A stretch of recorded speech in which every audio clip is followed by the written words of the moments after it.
This time, the president signed the order privately, leaving the public unveiling to 3 members of his cabinet. The revamped order aims to correct legal issues in the original that led to it being blocked by the courts. Here's CGTN's Nathan King.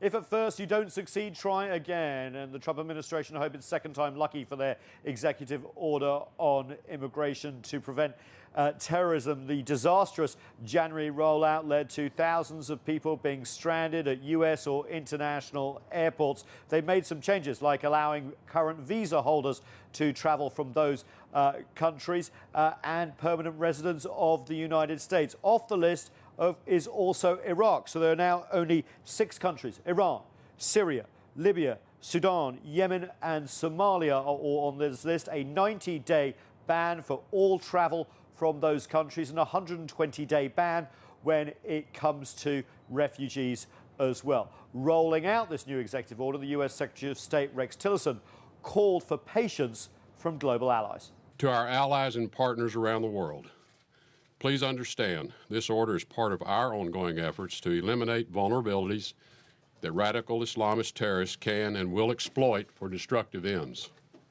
The ban will come into effect on March 16th, and after 90 days, which will be reset, then they may add or take away countries and add new or take away regulations. A full review of this policy. Iraq has been taken off the list because they say they had reassurances from the Iraqi government that they would put new procedures in place and add vetting procedures to satisfy the U.S. government as well. Also, of course, they have taken out the religious test, which some said pointed to this was a ban on Muslims.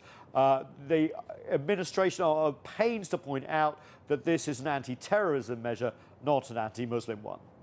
Critics, of course, say that if this was against terrorism, you would target countries like Saudi Arabia, Pakistan and Egypt, many of whom were responsible for the 9/11 attacks in 2001 here, which killed nearly 3,000 people. In fact, citizens and refugees from these countries, 6 on the list, have not committed an act of terrorism on U.S. soil.